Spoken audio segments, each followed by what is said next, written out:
Hello students, today we will discuss various kind of the laws to prevent the unfair practices. इसका मतलब ये होता है students की कुछ ऐसे लॉज नियम बनाए गए हैं ताकि जो भी कंपनियां यहाँ काम कर रही हैं, जो भी बिजनेसेस चल रहे हैं, वो किसी भी तरीके से गलत तरीकों का इस्तेमाल ना कर सके और प्रॉफिट कमाने के चक्कर में वर्कर्स को और कंज्यूमर को परेशान ना कर सकें. To earn maximum profit, many private business and companies tend to exploit people. ज़्यादा से ज़्यादा प्रॉफिट कमाने के लिए स्टूडेंट्स क्या होता है कि कंपनीज और बिजनेस ये करती हैं कि लोगों का एक्सप्लॉयटेशन करती हैं, उनका शोषण करती हैं. जैसे कि वर्कर्स, काम करने वाले वर्कर्स हो गए, कंज्यूमर्स हो गए. कंज्यूमर का मतलब हमारी बात की जा रही है जो सामान खरीदते हैं, प्रोड्यूसर जो सामान बनाते हैं. तो गवर्नमेंट ने ऐसे बहुत सारे लॉज बना रखे हैं ताकि अनफेयर प्रैक्टिसेस प्राइवेट सेक्टर में ना हो सके और इस तरह की चीज़ों के ऊपर इन सारी चीज़ों को कंट्रोल किया जा सके. जैसे example, in many job worker do not have the bargaining power to demand a wages sufficient to survive. Private job में क्या होता है कि वर्कर्स के पास इतनी उनकी बार्गेनिंग पावर नहीं होती, उनके पास मोल भाव करने की पावर नहीं होती है कि वो ये डिमांड कर सके कि उनको कितनी तनख्वाह चाहिए, कितनी वेजेस चाहिए. Thus, to ensure that workers are paid freely, the government has a law on minimum wages. इसीलिए सरकार ने मिनिमम वेजेस के ऊपर एक नियम बना दिए. मिनिमम वेजेस मतलब कम से कम इतना तनख्वाह या इतनी वेजेस का मतलब हिंदी में दिहाड़ी होता है. तो कम से कम इतनी वेजेस तो लोगों को मिलनी ही चाहिए. इस तरह से रिलेटेड गवर्नमेंट ने लॉज बना रखे हैं. जैसे कि नंबर 1, मिनिमम वेज एक्ट बनाया गया है. इसमें ये बताया जाता है कि किसी भी वर्कर को कितने पैसे मिलेंगे उसके काम के. ये लॉ जो है हर साल रिवाइज्ड होता है. रिवाइज होने का मतलब इसमें परिवर्तन, चेंजेस होते रहते हैं. और ये लॉ हेल्प करता है वर्कर्स की, लेबर्स की, जो काम करते हैं फैक्ट्रियों में या फिर बिजनेस में, जहाँ पर भी काम कर रहे हैं, तो उनके राइट को प्रोटेक्ट करने में ये लॉ काफ़ी मदद करता है. नंबर 2, जिस जगह पे काम कर रहे हैं, वर्क प्लेस जिस जगह पे काम कर रहे हैं, वहाँ पे सारे सेफ्टी मेजर अपनाए जा रहे हैं कि नहीं, उस तरह से रिलेटेड भी नियम बनाए जाते हैं. जैसे कि लाइटनिंग का अरेंजमेंट कैसा है, अलार्म सिस्टम लगा है कि नहीं, मशीन का की फेंसिंग की गई है कि मतलब मशीन ऐसे तो नहीं खुली पड़ी हुई है. इमरजेंसी एग्जिस्ट, आपातकालीन निकलने का जो रास्ते होते हैं कि अगर कोई घटना हो जाती है तो कैसे तुरंत से तुरंत सारे लोगों को वहाँ से निकाला जाएगा. तो इस तरह से जिस जगह पे काम किया जा रहा है, जिस वर्क प्लेस पे काम किया जा रहा है, उसको उससे उसके लिए भी नियम बनाए गए हैं. This law is mean to protect the interest of the construction worker and factory worker. ये लॉ क्यों बनाया गया? ये इसलिए बनाया गया ताकि जो कंस्ट्रक्शन की साइट पर काम करने वाले वर्कर होते हैं या फैक्ट्री में काम करने वाले वर्कर्स हैं, उनको प्रोटेक्ट किया जा सके. नंबर 3, महिलाओं की सेफ्टी के लिए और जो महिला कर्मचारी होती हैं जो काम करती हैं किसी भी जगह पर, उनकी सेफ्टी के लिए भी नियम बनाए गए हैं. और इस लॉ का बनाने का मतलब है जो फीमेल वर्कर्स हैं, जो महिला वर्ग है, जो वर्कर जो फैक्ट्रियों में, ऑफिसेज में काम कर रही हैं, उनको प्रोटेक्ट किया जा सके, उनको हर तरह की सुरक्षा दी जा सके. Number 4, law specifying the minimum quality standard of manufactured good. जो बन के सामान, मैन्युफैक्चर्ड सामान तैयार हुआ है, उसकी मिनिमम क्वालिटी कितनी होनी चाहिए, उसके स्टैंडर्ड सेटअप किए गए हैं. और इससे रिलेटेड बहुत सारे नियम भी बनाए गए हैं.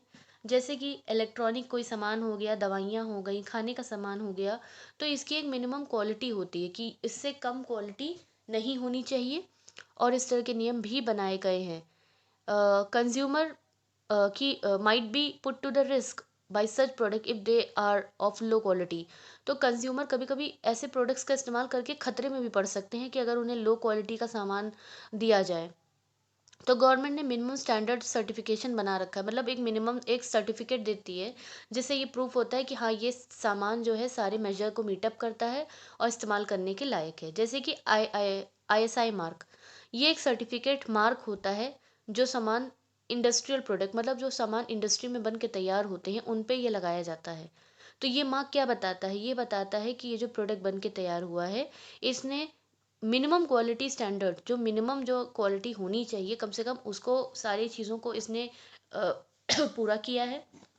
तब जाके ये सामान जो है कंज्यूमर तक, लोगों तक पहुंचाया जा रहा है. ये सेट कौन करता है स्टैंडर्ड? ये सेट करता है ब्यूरो ऑफ इंडियन स्टैंडर्ड. ये डिपार्टमेंट है, वो है आपका, जो कि ये तय करता है कि किस प्रोडक्ट का कितना मिनिमम स्टैंडर्ड क्या होगा क्वालिटी का. आईएसआई मार्क एक तरीके से मैंडेटरी है, मतलब कंपल्सरी है कुछ प्रोडक्ट्स के ऊपर, जैसे कि इंडिया में हम देखें तो इलेक्ट्रॉनिक सामान हो गया, किचन के सामान हो गए, एलपीजी गैस हो गई, या एलपीजी वाल्व जो होते हैं जो गैस में लगे रहते हैं, या फिर टायर हो गया। तो उन सब पे ये मार्क का लगा होना ज़रूरी है। तो इस तरीके से कंज्यूमर को प्रोटेक्ट किया जाता है, बचाया जाता है कि मतलब किसी भी तरीके से उसको कोई खतरा ना हो और उसे स्टैंडर्ड सामान मिले। Next, law to control the price of the essential good. कुछ ज़रूरी सामान होता है, उसके प्राइजेस को कंट्रोल करने के लिए भी लॉ बनाए जाते हैं। जैसे कि खाने पीने का सामान, शक्कर हो गई, कैरोसिन का तेल हो गया।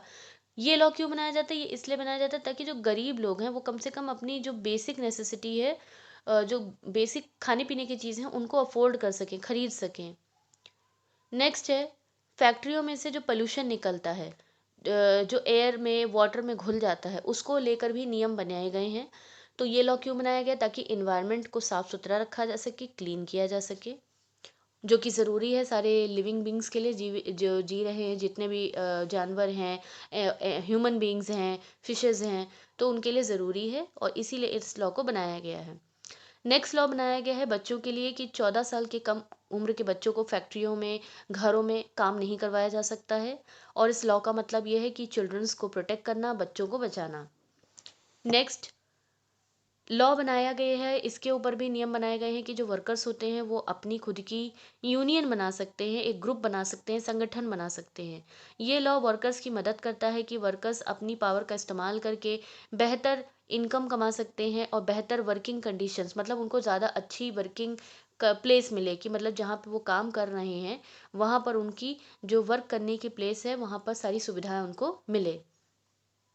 लेकिन सिर्फ लॉ बना देना ही काफ़ी नहीं होता है, गवर्नमेंट को ये भी देखना होता है साथ ही साथ कि इसको प्रॉपर तरीके से इम्प्लीमेंट किया जाए, इम्प्लीमेंट मतलब लागू कराया जाए। Government has to enforce this law by regular inspecting work places. तो गवर्नमेंट का ये काम है कि वो रेगुलरली इस तरह की जगहों का इंस्पेक्शन करती है, मतलब एक तरीके से जांच पड़ताल करना कि कंपनियां जो हैं सारी चीज़ों को फॉलो कर रही हैं कि नहीं, वर्कर्स को सारी सुविधाएं मिल रही हैं कि नहीं। और अगर कोई इसको पूरा नहीं करता है तो, या कोई इस तरह के नियमों को तोड़ता है, या इस तरह के लॉ को वायलेट करता है, मतलब लॉ को तोड़ता है, तो उसको फिर उसके अकॉर्डिंग सज़ा दी जाए। कुछ लॉज जो बनाए गए हैं स्टूडेंट्स, वो ये दिमाग में रख के बनाए गए हैं कि हमारे जो फंडामेंटल राइट्स हैं, जो हमारे अधिकार हैं, फंडामेंटल राइट्स हैं, उन जो कि हमें इंडियन कॉन्स्टिट्यूशन संविधान से मिले हुए हैं, जैसे कि right against exploitation, right to life. तो इस तरीके से ये सारे हमारे राइट्स को ध्यान में रख कर भी कुछ नियमों को बनाया गया है, which include the right of an individual to enjoy the pollution free water and air. तो हमारा ये भी राइट है, इंडिविजुअल मतलब किसी भी इंसान का ये राइट है कि वो पोल्यूशन फ्री पानी पी सके, पोल्यूशन फ्री एयर में सांस ले सके। इस तरह के लॉ को लगाने का मतलब ये है, इन्फोर्स करने का मतलब ये है कि गवर्नमेंट जो है एक तरीके से प्राइवेट कंपनीज के ऊपर अपना कंट्रोल बना सकती है, कि प्राइवेट कंपनीज किसी भी तरीके के गलत अनफेयर प्रैक्टिसेस का यूज़ नहीं करेंगी और लोगों को सोशल जस्टिस मिलेगा, सामाजिक न्याय भी मिलेगा। Next topic, enforcing the safety law. Students जितने भी वर्कर्स इंडिया में काम करते हैं वो ज़्यादातर इनफॉर्मल सेक्टर में काम करते हैं, ये बहुत बड़ा सेक्टर होता है और ज़्यादातर प्राइवेट कंपनियां इसी सेक्टर में काम करती हैं। नंबर ऑफ़ कंपनीज यहाँ पे रन करती हैं और इस सेक्टर में गवर्नमेंट का ज़्यादा कंट्रोल नहीं होता है। The variable and insecure nature of this work mean that the more and more worker are push into taking up the hazardous and employment. इतनी ज़्यादा ये इनफॉर्मल सेक्टर, वेरिएबल मतलब इतना चेंज होता रहता है, और इनसिक्योर मतलब बहुत सिक्योर भी नहीं है, खतरे वाला भी है। तो जो वर्कर्स होते हैं कहीं ना कहीं रिस्क भरा, हजार्डियस मतलब खतरे वाला, हम कह सकते हैं रिस्क भरा एम्प्लॉयमेंट, इस तरीके का काम करने पे मजबूर हो जाते हैं। There is a very little awareness about the work place hazard due to the lack of access to information.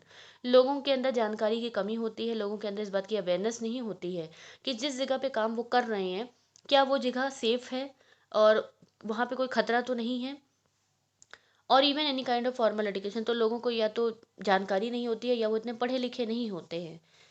Informal workers जो होते हैं, जो इस सेक्टर में काम करते हैं, वो अपनी हेल्थ, अपनी सेफ्टी को कम ध्यान देते हैं, कम प्रायोरिटी देते हैं, इतना महत्व नहीं देते हैं। उनके लिए काम करना ज़्यादा इम्पोर्टेंट होता है, अपनी हेल्थ से ज़्यादा उनके लिए इम्पोर्टेंट है कि उनको काम मिले। वर्कर्स का ये भी आर्गुमेंट रहता है, उनका ये भी तर्क रहता है काम करने का, कि अगर वो काम नहीं करेंगे, अगर वो काम कर रहे हैं तो हो सकता है काम करते करते वो मर जाए। लेकिन अगर वो काम नहीं करेंगे तो उनकी फैमिलीज़ जो हैं भूख से मर जाएँगी। तो इस तर्क की वजह से भी वर्कर्स जो है इनफॉर्मल सेक्टर में काम करते रहते हैं। फॉरेन कंपनीज इंडिया में अपनी प्रोडक्शन यूनिट क्यों लगाती हैं? क्योंकि उनको यहाँ पे ज़्यादा प्रॉफिट कमाने का मौका मिलता है, उन्हें कॉस्ट कम लगती है और सस्ते लेबर मिल जाते हैं। यहाँ तक कि जो अदर एक्सपेंसेस और खर्चे जो होते हैं कंपनी को चलाने के लिए वो भी काफ़ी कम होते हैं। सम of these foreign companies even ignore और bypass safety measure to cut cost. यहाँ तक कि कुछ फॉरेन कंपनियां तो इस चीज़ को भी बिल्कुल तरीके से इग्नोर कर देती हैं, इस चीज़ को देखती नहीं है कि कॉस्ट कर को कम करने के चक्कर में कभी कभी वर्कर्स की जिंदगियों को ये खतरे में डाल देती हैं। इसके लिए एक एग्जाम्पल दिया गया भोपाल गैस ट्रेजेडी का। भोपाल गैस ट्रेजेडी या डिजास्टर जो है एक आपका इंडस्ट्रियल एक्सीडेंट था, मतलब इंडस्ट्री के अंदर हुआ था। यूनियन कार्बाइड ये आपकी फैक्ट्री थी। ये मतलब एक पेस्टिसाइड प्लांट था और भोपाल शहर के अंदर था। 1984 में एक गैस जो थी बहुत ही खतरनाक गैस, टॉक्सिक टॉक्सिक मतलब खतरनाक जहरीली गैस मीथाइल आइसोसाइनाइड, ये गैस जो है इस प्लांट से लीक हो गई और 5 लाख से ज़्यादा लोग इससे प्रभावित हुए। 8,000 से ज़्यादा लोगों की डेथ हो गई और लाखों लोग इस गैस की वजह से क्या हुए, घायल हुए, इंजर्ड हुए, उन्हें बीमारियां हुई। भोपाल गैस डिज़ास्टर जो है आपका वो वर्ल्ड में, पूरे विश्व में सबसे हम कह सकते हैं उन डिज़ास्टर्स में आता है, उन तबाही में से आता है जो कि काफ़ी खतरनाक और बहुत ही बड़े लेवल पे हुए थे। जब इंक्वायरी हुई तो ये बात पता चली कि प्लांट में कुछ सेफ्टी मेजर्स जो फॉलो किए जाते हैं वो नहीं किए गए थे। कंपनी ने क्या किया था कि जो सेफ्टी मेजर्स होते हैं प्लांट के, जो सेफ्टी सिस्टम होता है उसको क्या कर रखा था, शट डाउन, बंद करके रखा था। There was no emergency evacuation plan और ना ही कंपनी के पास कोई ही इमरजेंसी इवैक्यूएशन प्लान था। इमरजेंसी इवैक्यूएशन प्लान का मतलब होता है कि आप जैसे कहीं फंस जाएं तो कंपनी के पास इस तरह के बाहर निकलने के जल्द से जल्द रास्ते होने चाहिए। वो ऐसे प्लान्स बनाती हैं कि अगर कोई दुर्घटना हो जाए तो कैसे जल्द से जल्द लोगों को वहां से निकाला जाए। तो इस तरीके की कोई भी इमरजेंसी आपातकालीन निकालने का कोई भी रास्ता वहां पे नहीं था। नहीं तो शायद जो कैजुअलिटीज हुई, जो घटना वहां पर हुई, इतने सारे लोग घायल हुए, मर गए, वो कम हो जाता, रिड्यूस हो जाता। कंपनी ने इग्नोर किया सेफ्टी मेजर्स को। क्यों किया? ताकि उनकी कॉस्ट कम हो जाए, खर्चे कम हो जाए और ज़्यादा प्रॉफिट वो कमा सकें। इसके बाद भी कि जब पता चल गया कि ये डिज़ास्टर हुआ है और कंपनी पूरी तरीके से रिस्पॉन्सिबल है, कंपनी ने रिफ्यूज़ कर दिया, मना कर दिया कि वो किसी भी तरीके की जिम्मेदारी नहीं लेगी। और जो विक्टिम है, जो जो जो इसका जो इन डिज़ास्टर में जिनको चोट पहुंची या जो मरे, उन्हें विक्टिम मतलब हो गया जिसके ऊपर बीती है, तो पीड़ित को किसी भी तरीके से कंपनसेशन मुआवजा देने से कंपनी ने मना कर दिया। द यूसी कंपनी, ये जो यूनियन कार्बाइड आपकी जो कंपनी थी जहाँ पर ये गैस लीक हुई थी, तो अपना ज़्यादा बेनिफिट कमाने के चक्कर में इन्होंने क्या किया, सेफ्टी के जो मेजर्स होते हैं वो सारे लो कर दिए, कम कर दिए, ताकि उन्हें ज़्यादा प्रॉफिट मिल सके। इतने साल बीत जाने के बाद भी Bhopal gas tragedy the key जो के बाद भी हम देखते हैं, हमें रेगुलर रिपोर्ट्स मिलती रहती हैं कि कहीं एक्सीडेंट हो गया माइन के अंदर, खादान के अंदर, कहीं फैक्ट्री के अंदर कोई एक्सीडेंट हो गया, कंस्ट्रक्शन पे काम करने वाले वर्कर के साथ साइट्स पे कुछ ना कोई दुर्घटना हो जाती है। क्यों? Due to the careless attitude of the employer, क्योंकि जो एम्प्लॉयर है, जो कंपनी का मालिक है या फैक्ट्री का मालिक है, उसका रवैया काफ़ी लापरवाह भरा होता है और वो सेफ्टी मेजर्स को फॉलो नहीं करते हैं। Thus, to ensure the safety and the welfare of worker, there is a need to make stronger laws to protect the right of worker and the better enforcement of these law. इसीलिए ये बहुत ज़रूरी है कि अगर हमें workers की भलाई चाहिए, उनकी सेफ्टी चाहिए, तो इसके ऊपर बहुत ही सख्त कानून बनने चाहिए, तभी वर्कर्स के अधिकारों को प्रोटेक्ट किया जा सकता है, उनको सुरक्षा दी जा सकती है। और इन लॉज के बेटर इन्फोर्समेंट के लिए, बेटर लागू कराने के लिए कड़े नियमों को बनाना बहुत ही ज़्यादा ज़रूरी है। That's for today. Thank you.